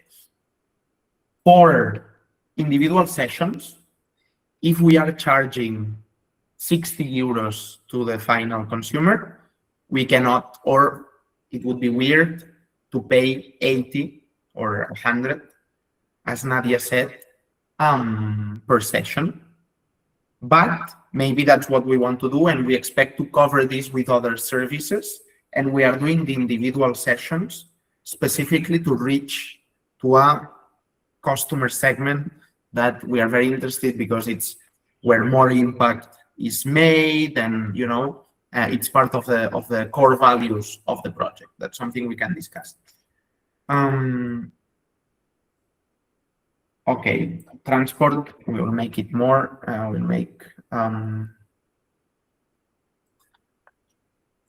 We'll put 80 euros transport. Okay, Carmen says, we don't have to pay for a guide or therapist because the entrepreneur is both the guide and the therapist. He's everything. Okay. Okay, so we will do something, because I think people have different things in mind for this activity. Some people have in mind this entrepreneur who is a guide and therapist and doesn't need to let's say, hire anyone to complement the activity. Some people are thinking that this is a business project in which we organize the activities, but sometimes we need a dedicated guide or therapist for the activity.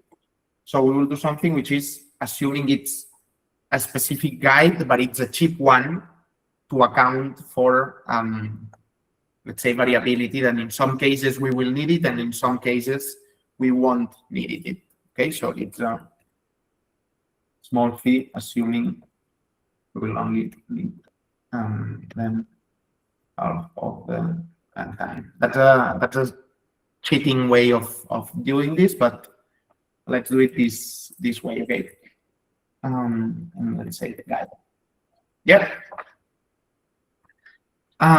Okay. Then for fixed costs, what do we have in mind? Let's be a little bit fast in here. What do you think? Accreditation costs to operate with schools and everything. I'm not familiar with the sector, so help me with this. Accreditations, booking platform subscription, the venue rental. Let's think about it for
Veronica says training capacitation, 3,000 euros. Okay, we'll have this as accreditation and training capacitation altogether. 3,000 euros, a fixed costs. Google says between 50 and 400 euros for forest schools. Okay, yeah. So we did this altogether, and of accreditation and training, 3,000 euros every year. Yeah.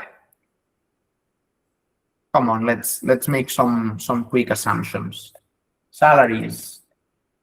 Let's say business, so labor costs. Yeah, 40,000 salaries. Marketing, booking platform subscription, that's cheap. Let's say 250. Insurances, let's say 75 or 100 euros times 12 months, 1,200. Maybe it would be more because it's a school. So if it's for kids, it's a bit more expensive. Yeah. And marketing, we'll need to make a big expense the first year. So let's say 1,000 euros.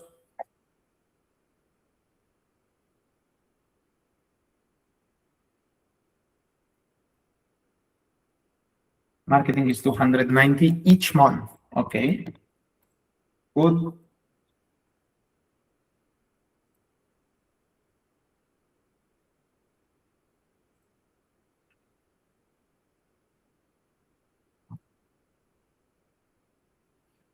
Yeah, and venue rental, we will make an assumption 1,200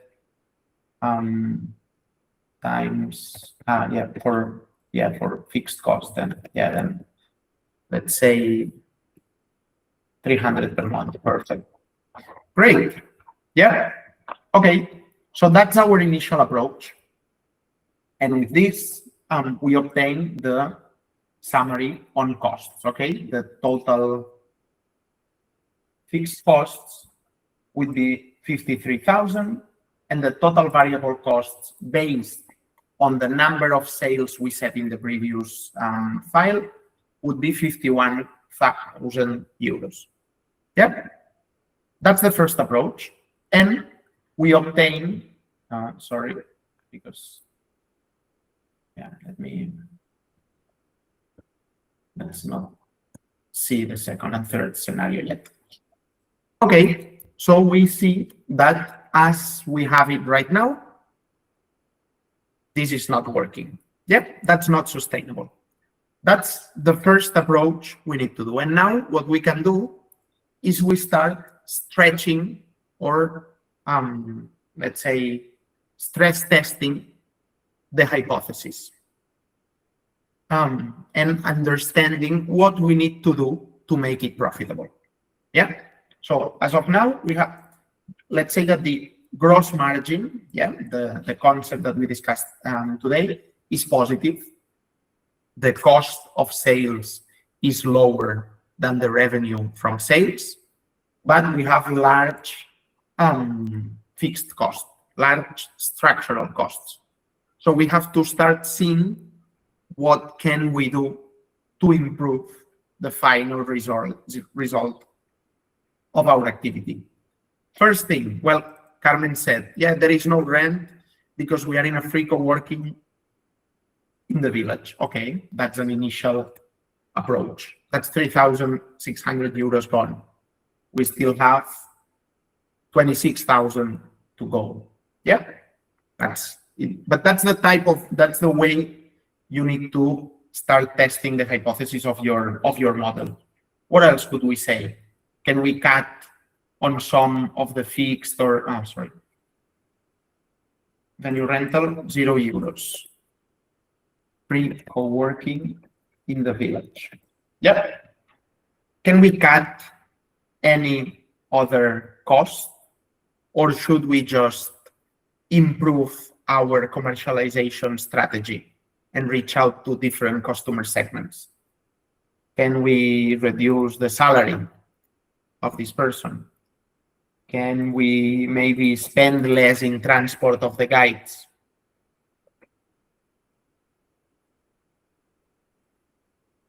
No, for maybe we can cut in half the transportation costs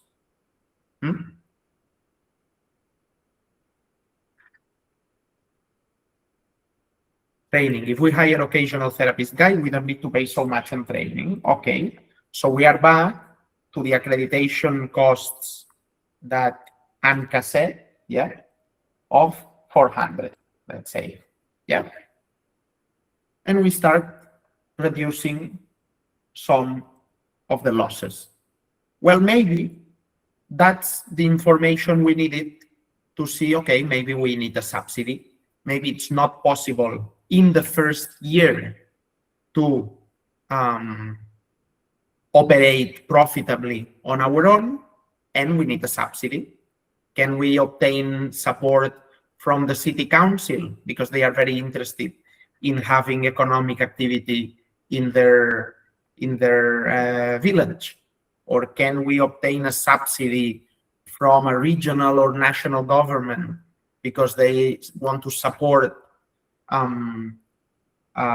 business activity in the area? Well, maybe that's the information we need to ask for a subsidy, yeah? And we would need to map it out and identify where does it come from exactly. But maybe it could be 20,000 euro subsidy, and then we sort of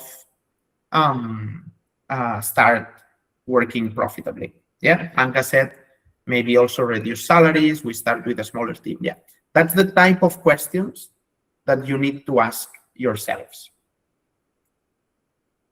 I'm trying to wrap it up already. Yeah, hire more people full time as the business grows. Yes, indeed.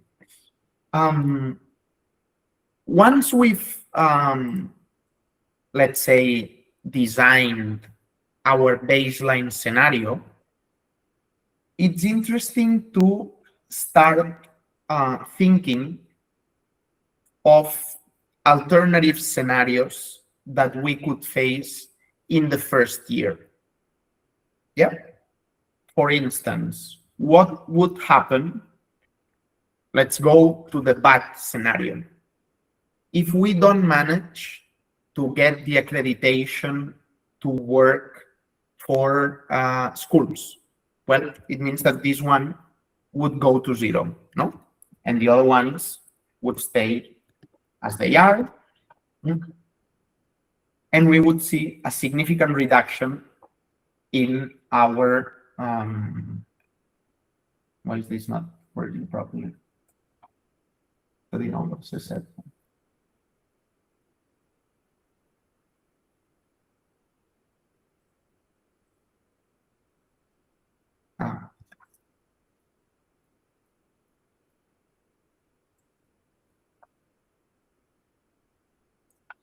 Yeah.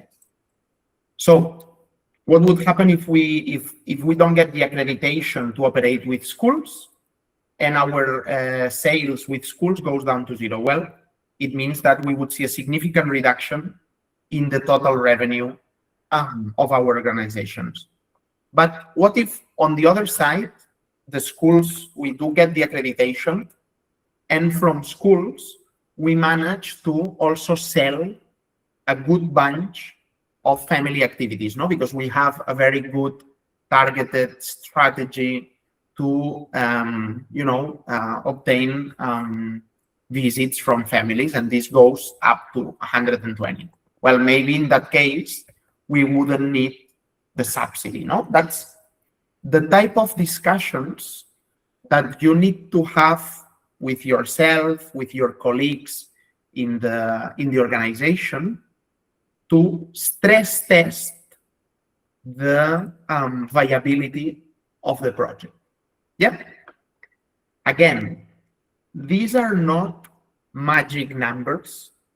This is not about making stuff up to see how much money we can make. This is about understanding the conditions under which our idea is feasible. And what we see is that in the baseline scenario, sorry, the expenses.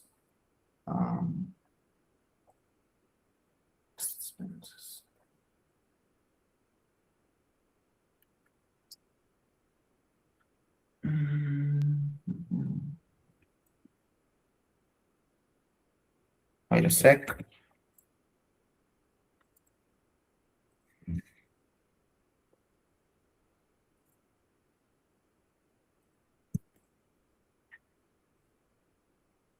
So in the baseline scenario, what we see is that we are profitable if we manage to receive a subsidy of 20,000 euros.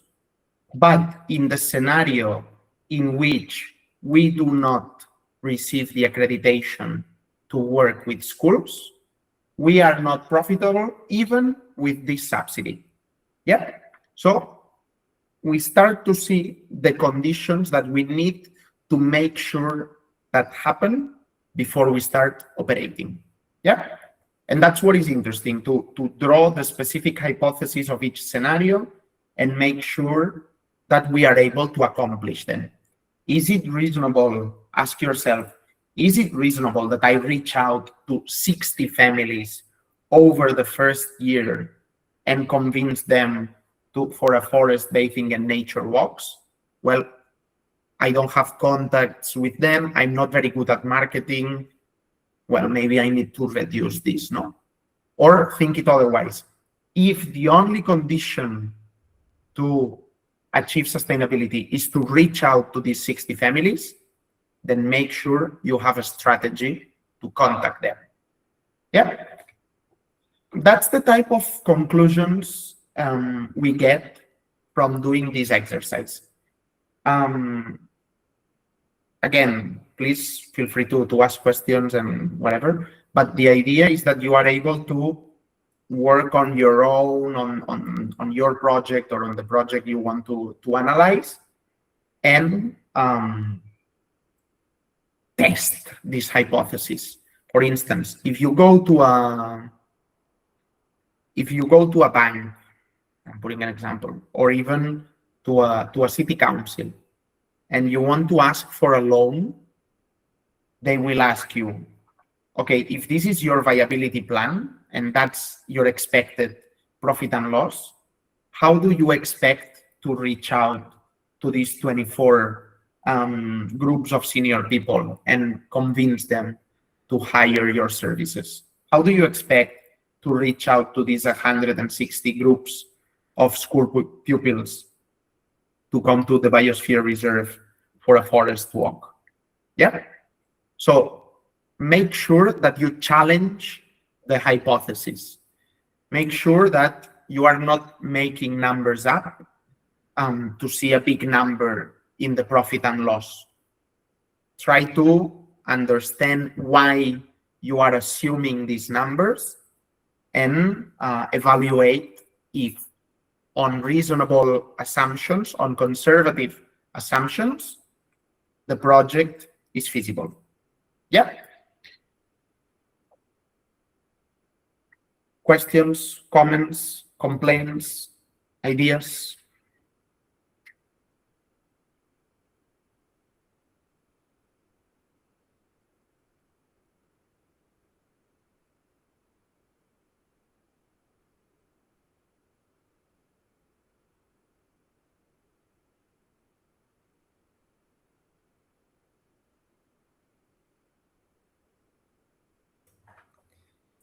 All good?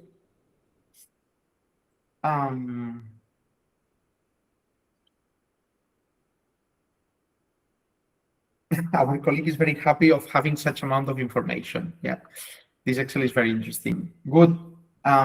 Then thanks a lot for your participation. Again, keep in mind that this is a tool for you to analyze the business model. It's not a fixed photo. It's something that needs to help you make decisions. What decision do we get from this Excel file? Well, that we need a strong campaign with schools and we need a strong campaign with senior people. Yeah. So keep these things in mind. Feel free to ask questions, to send us an email. And also remember that at the end of the seminar, we have some time for discussion individually. for you to take additional notes or ask for help on how you should use this tool to make decisions.